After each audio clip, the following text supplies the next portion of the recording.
Hello student, welcome to knowledge plus. आज हम NIOS के क्लास +2 अध्याय 9 पढ़ेंगे। आठ चैप्टर में पहले करा चुका हूँ, अध्याय 8 तक। ठीक है, अगर आपने नहीं देखा है तो आप बाकी चैप्टर्स कर सकते हैं। बेसिकली पासिंग मार्क्स लाने के लिए आपको मिनिमम 9 चैप्टर करने पड़ेंगे, जिसमें आपको 45 मार्क्स तक आ जाएंगे 100 में से। लेकिन अगर आपको ज़्यादा मार्क्स चाहिए तो कम से कम 20 चैप्टर कर लीजिए, आपको 70 मार्क्स तक या फिर 65 तक तो आ ही जाएंगे।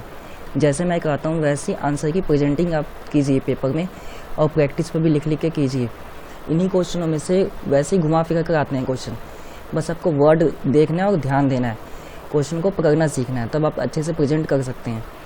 ठीक है, अध्याय 9 है, जिसमें आपको आपातकाल के प्रावधान के बारे में पता लगेगा। 3 प्रावधान है, ये संविधान में दिए गए हैं। ठीक है, 52, 56 और 60।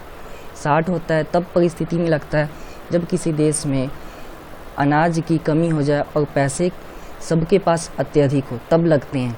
ठीक है, वैसे कभी भी इंडिया में लगा नहीं है और हम कभी भी नहीं चाहेंगे कि ये प्रावधान इंडिया में लगे। पेपर में भी 52 और 56 पे आता है, क्यों? क्योंकि ये लग चुके हैं और इसके परिणाम भी आए हैं। ठीक है, कि लगने के बाद क्या रिजल्ट आता है, वो रिजल्ट भी आया है, जिसे हम प्रभाव में कहते हैं। ठीक है, तो हमारा चैप्टर स्टार्ट करते हैं। उससे पहले एक बार फिर से पैटर्न जानते हैं कि पेपर किस पैटर्न में आता है। तो ये पैटर्न है जिसमें आपको 5 क्वेश्चन होंगे 8 मार्क्स वाले। 8 मार्क्स में ये चीज़ ध्यान रखिए कि मिनिमम आपको 200 से ऊपर वर्ड में आंसर प्रेजेंट करना ही है, तब 8 में से 6.5 या 7 मिलेंगे। ठीक है, और ये 40 नंबर के। अगर 3 क्वेश्चन भी अच्छे से अटेम्प्ट करते हैं ना, तो ऐसे ही देख लीजिए कि 7 का 21 नंबर 20 नंबर तो आप ऊपर ही से ले लेते हैं। ठीक है, 8 क्वेश्चन अटेम्प्ट करने 5 नंबर की, यानी 40। 10 क्वेश्चन अटेम्प्ट करने 2 मार्क्स वाले। तो टोटल अगर अटेम्प्ट कीजिए पेपर में, यही ध्यान रखिएगा आप कि आपकी अटेम्प्टिंग सब क्वेश्चन हो, कोई भी क्वेश्चन आपसे छूटे नहीं। ठीक है, टोटल 23 क्वेश्चन ही आते हैं। अब हम चैप्टर स्टार्ट करते हैं। ये हमारा चैप्टर है। ठीक है, इंपॉर्टेंट क्वेश्चन ही है बिल्कुल, और आंसर भी है 8 नंबर की। ये दोनों क्वेश्चन 8 ही नंबर में, बस दोनों में थोड़ा सा वर्ड आगे पीछे किया गया है। ठीक है, नए वर्ड है और ऊपर नहीं है, ध्यान से समझना है। ऐसे ही आपको पेपर में भी ध्यान देना है। राष्ट्रीय आपातकाल के संदर्भ में संवैधानिक प्रावधानों का आंकलन कीजिए। यहाँ पे इसने थोड़ा सा टेक्निकल टर्म यूज़ किया है, और यहाँ पे नेक्स्ट में राष्ट्रीय आपातकाल की घोषणा किस प्रकार और कब की जा सकती है, डायरेक्ट बोला है। दोनों परिस्थिति आपने देख ली क्वेश्चन में। प्रभाव में भी ऐसी परिस्थिति मिलती है। राष्ट्रीय आपातकाल के क्या प्रभाव हैं, इस घोषणा से होने वाले किन्हीं 4 प्रभाव का व्याख्या कीजिए। मैंने 4 ही बताए हैं। ठीक है, आप यहाँ भी 4 ही लिखिएगा। अगर ऊपर वाले क्वेश्चन आते हैं तब भी, और नीचे तब भी। इंग्लिश वालों के लिए भी सेम है इंस्ट्रक्शन की, ऐसी आपने भी पकड़ना है, नहीं तो आपको भी फिर क्वेश्चन समझ में नहीं आएगा। ठीक है, अब चैप्टर स्टार्ट करते हैं। ये हमारा पहला क्वेश्चन है। ठीक है, पूरे चैप्टर में से 2 ही क्वेश्चन, मैंने 4 क्वेश्चन उठाए हैं। ठीक है, जो सेम थे, और ये 5 साल में ऐसे ही क्वेश्चन आते हैं, 5 साल में सेम आए हुए हैं। भारतीय संविधान में राष्ट्रीय आपातकाल लागू करने का प्रावधान है। यह प्रावधान अनुच्छेद 352 के अंतर्गत आते हैं। ऐसी घोषणा भारत का राष्ट्रपति कर सकता है यदि वह संतुष्ट हो जाए कि स्थिति बहुत विकट है, यानी खराब स्थिति है, तथा भारत अथवा उसके किसी भाग की सुरक्षा खतरे में है। ठीक है, कि सुरक्षा खतरे में यानी देश पर कब्जा हो सकता है। ठीक है, देश के लोगों की हानि हो सकती है, या फिर इकोनॉमी या फिर लूटपाट हो सकता है। अगर ऐसी परिस्थिति हो तब इमरजेंसी लगता है तुरंत, समझ गए। लेकिन सबसे पहला पॉइंट यही दिया है इसमें, युद्ध जैसी स्थिति होगी तब लग सकता है। ठीक है, देश के अंदर सशक्त, जैसे आतंकवादी आते हैं ना, कि देश में आतंकवादी आ चुके हैं, संभल के रहिए। ठीक है, मिलिट्री लग जाती है, आर्मी लग जाती है, ऐसी परिस्थिति में भी लगते हैं। 44वें संशोधन के अनुसार राष्ट्रपति ऐसी संकटकालीन की घोषणा केवल मंत्रिमंडल की लिखित सिफारिश पर हो सकते हैं। ये संशोधन में पहले डायरेक्ट ही अनाउंस हो जाता था, राष्ट्रपति ने अगर अनाउंस कर दिया तो इमरजेंसी स्टार्ट उसी टाइम से। लेकिन अब ऐसा नहीं है, घोषणा पत्र ये पूरी मंत्रिमंडल की सिफारिश पर होता है, लिखित सिफारिश पर, कि हाँ जी इमरजेंसी चाहिए, तो फाइनली जो सिग्नेचर होंगे वो राष्ट्रपति ही करेगा। ऐसे संकटकालीन की घोषणा की पुष्टि संसद के दोनों सदनों में 1 महीने के अंदर होना चाहिए। यदि नहीं होता तो जो घोषणा हुआ है वो समाप्त हो जाएगा।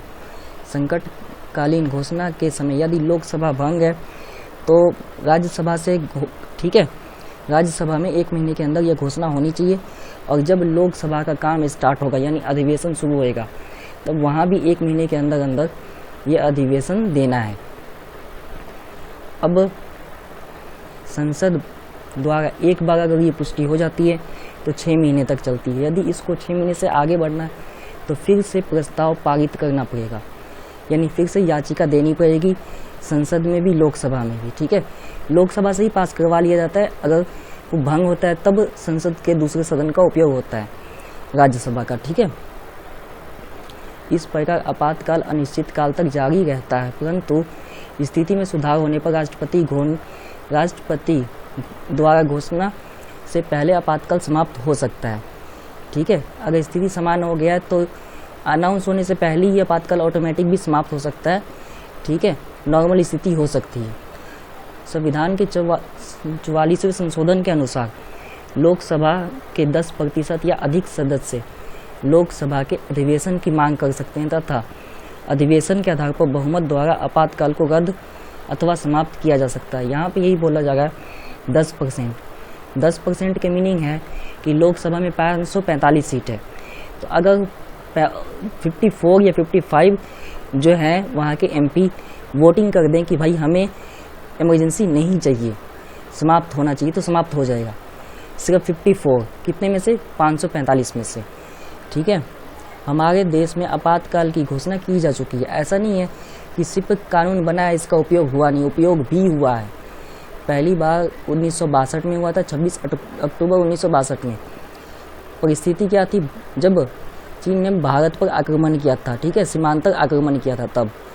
दूसरी बार आपका हुआ था 71 में, यहाँ भारत पाकिस्तान का दूसरा वॉर था, सेकंड। ठीक है, और इसमें उसके बाद ये घोषणा अगर समाप्त हो जाता 1971 वाला, कम से कम 75 तक समाप्त हो जाता, लेकिन उससे पहले ही तीसरा हो गया अनाउंस। ये घोषणा इंदिरा गांधी द्वारा की गई थी शासन व्यवस्था को बचाने के लिए। यही बोला गया था देश की आंतरिक गड़बड़ी है, ठीक है, कि देश में मुश्किल स्थिति है जिसके कारण हम इससे लगा रहे हैं। तो ये पूरी लाइन को आंतरिक जो गड़बड़ी है, देश के अंदर गड़बड़ी है, ठीक है, और इसी कारण राष्ट्रपति ने ये घोषणा की है। ये लाइन को संविधान में से हटाया गया और निषेध किया गया कि यदि ऐसा लाइन का उपयोग भविष्य में कोई उपयोग करता है तो वो अमान्य नहीं होएगा, उसकी मान्यता नहीं होएगी। देखिए यहाँ पे लिखा भी है लाइन, यह घोषणा आंतरिक गड़बड़ी के आधार पर लगाई गई है। ठीक है, राष्ट्रीय आपातकाल लागू करने के प्रभाव। अब जो राष्ट्रीय आपातकाल होते हैं, अब कोई भी इमरजेंसी हो उसके प्रभाव कभी भी पॉजिटिव तो आएंगे ही नहीं, ठीक है, नॉर्मली तो निगेटिव ही आते हैं, और मुश्किल परिस्थिति का तो प्रभाव हमेशा विकट ही आता है। ठीक है, सर्वाधिक महत्वपूर्ण प्रभाव है कि संघीय संविधान, हमारा देश संघीय, ठीक है, संघीय शासन वाला देश है जहाँ पे 2 स्तरों की सरकार शासन करती है, तो 2 से एकात्मक में बदल जाता है। ठीक है, फिर यहाँ पे केंद्र की चलती है, बस जो डिसीजन केंद्र लेगा वो पूरा देश मानेगा।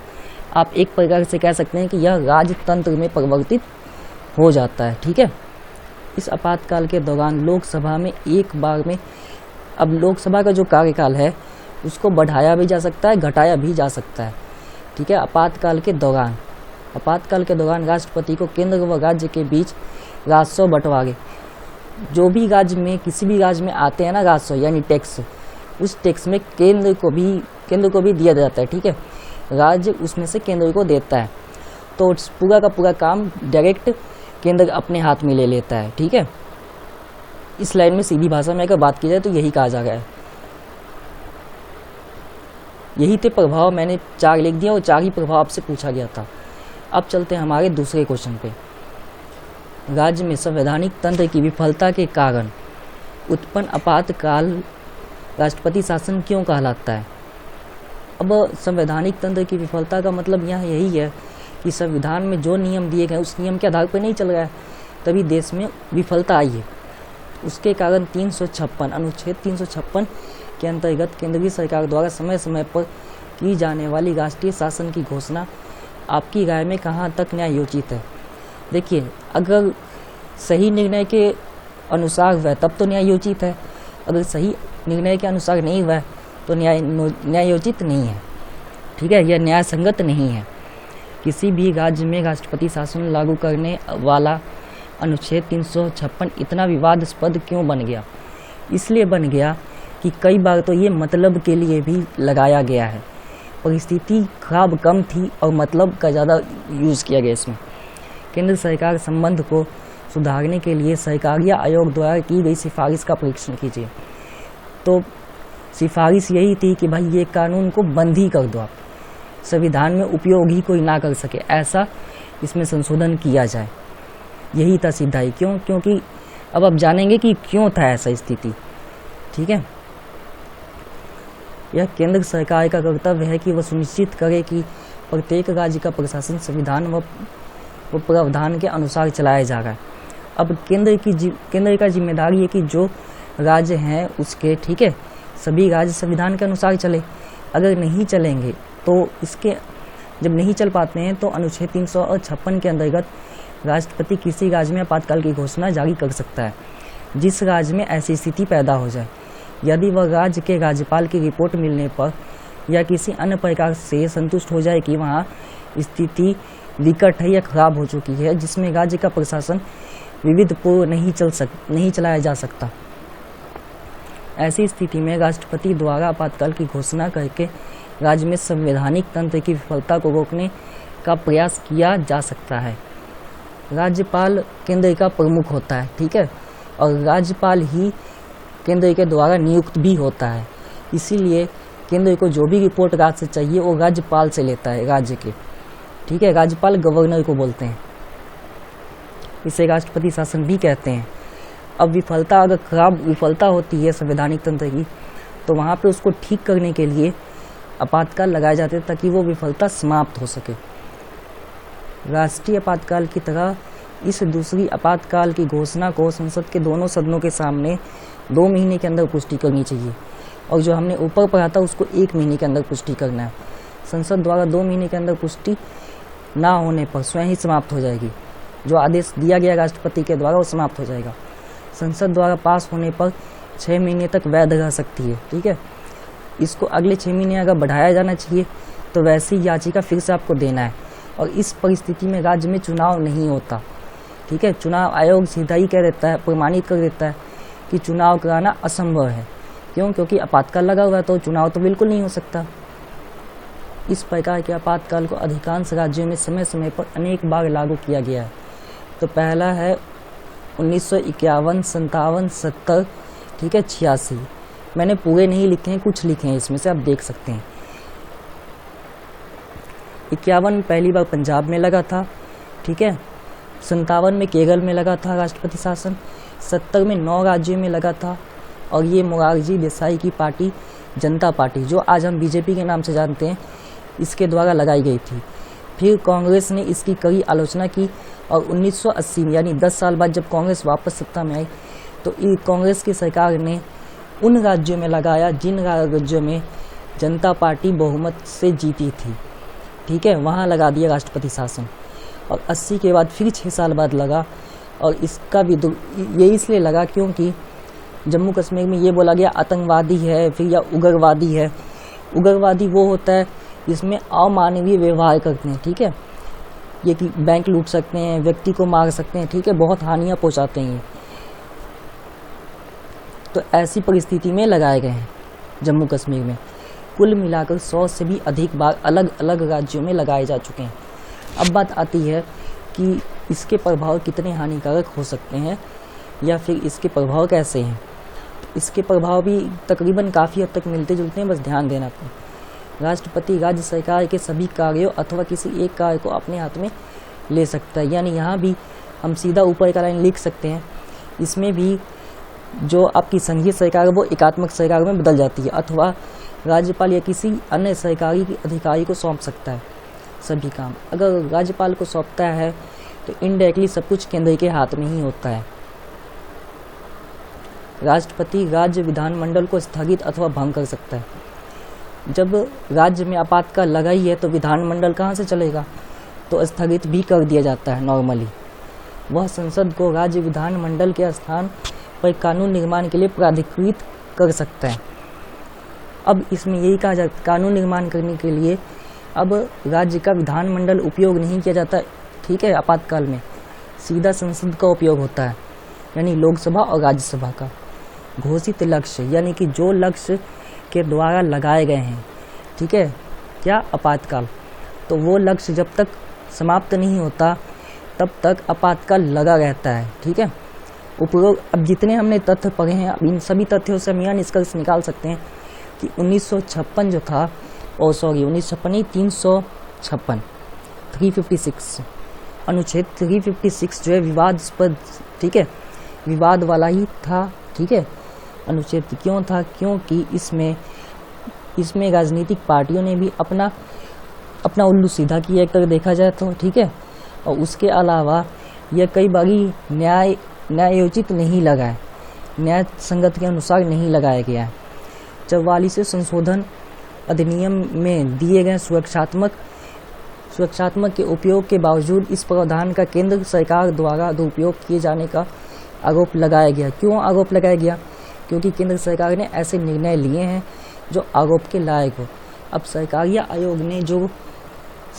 आयोग ने जो डिमांड रखी थी, वो आयोग का डिमांड क्या था वो समझिए। इस अनुच्छेद को संविधान में से हटाने अथवा इसके दुरुपयोग को समाप्त करने के प्रावधान बनाने की मांग सामने आई। किसके द्वारा? सरकारिया आयोग के द्वारा। यहाँ नोट कर लीजिएगा आप इतना। सरकार निर्माण की सभी संभावनाओं के लिए समुचित प्रयास अत्यंत आवश्यक है, ठीक है। अब सिंपल सी बात है, कई बार सरकार जो निर्णय लेती है वो सही भी होता है और कई बार गलत भी, तो हम एक तरफा नहीं बोल सकते, ठीक है। क्वेश्चन इंपॉर्टेंट है, प्रैक्टिस कर लीजिए ताकि पेपर में आप अच्छा लिख सकें। वीडियो अच्छा लगा तो लाइक, शेयर, कमेंट और सब्सक्राइब जरूर कीजिए। कमेंट बॉक्स में बताइए वीडियो कैसा है, ठीक है। अगले वीडियो मिलेंगे, धन्यवाद।